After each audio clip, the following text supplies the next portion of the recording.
Bonjour et bienvenue sur le podcast One Thing in a French Day.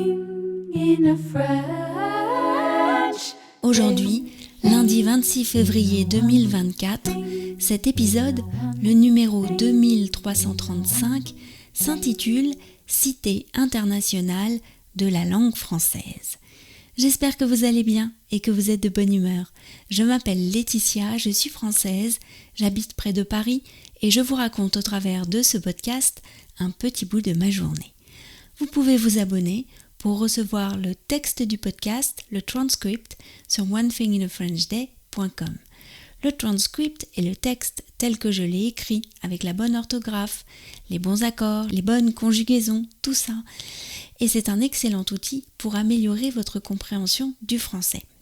Pour découvrir la version du transcript qui vous convient le mieux, cela commence à partir de 3 € par mois pour 12 textes, je vous invite à aller faire un tour sur le site du podcast onethinginafrenchday.com.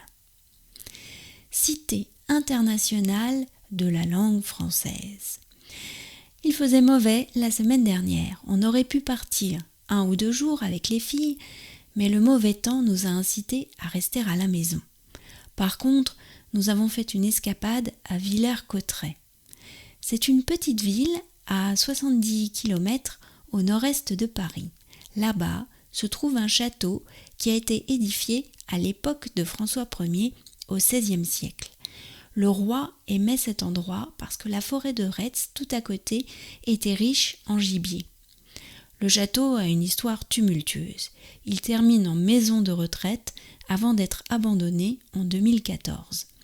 C'est là que l'État a une idée. Une idée qui pourrait être présentée dans les manuels de géographie à côté du Louvre-Lens, par exemple, au chapitre de l'aménagement des espaces de faible densité. Cette idée consiste à réhabiliter le château et à y installer la Cité internationale de la langue française. C'est ça que nous sommes allés voir.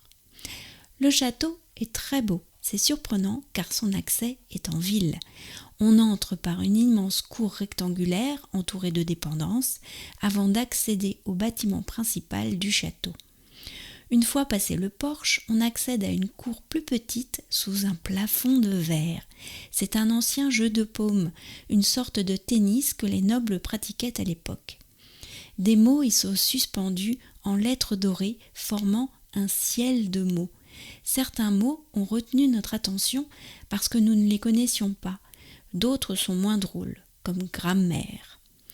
Ensuite, on entre dans le château pour le parcours de visite. C'est une exposition permanente autour du français. La logique des salles m'a un peu échappé. Il y a beaucoup d'installations interactives ou visuelles ou sonores, beaucoup d'écrans en fait. Différents sujets sont abordés. Les salons des Lumières, l'imprimerie, les cahiers des écoliers pendant la Première Guerre mondiale, des scènes de théâtre autour d'expressions du français moderne, la francophonie, mais aussi les jeux de lettres, etc.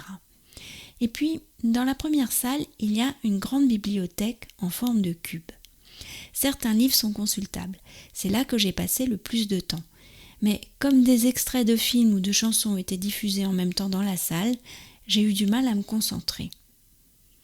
Vous ne devenez pas fou à entendre les mêmes extraits sonores toute la journée ? Ai-je demandé à un des agents du musée. On en parlait justement entre nous la semaine dernière. Curieusement, non, on s'est habitué, on n'y fait plus attention. Après la visite de la chapelle, la première de style non gothique en France, nous avons terminé par la librairie. Je crois que c'était l'endroit que j'attendais avec le plus d'impatience. Je me disais que j'allais y trouver des livres incroyables sur la langue française, que forcément il y aurait l'ouvrage de Gilles Sioufi sur l'histoire de la phrase, par exemple, ou bien des livres sur l'écriture comme Le Verbier de Michel Volkovitch. Eh bien non, rien de tout ça. C'était la déception. Au fait, je ne vous ai pas dit le plus important. Je ne vous ai pas dit pourquoi cet endroit avait un lien particulier avec la langue française. C'est parce que c'est là que fut signée en 1539 par François Ier l'ordonnance de Villers-Cotterêts. C'est un texte à valeur de loi dans lequel il est dit que le français devient la langue officielle pour les arrêts de justice à la place du latin. C'est donc ainsi que le français est devenu notre langue officielle. L'ordonnance est notre plus ancien texte de loi, toujours en vigueur. One Thing in a French Day, toujours en vigueur, c'est terminé pour aujourd'hui. Je vous retrouve mercredi pour un nouvel épisode du podcast. À bientôt, au revoir.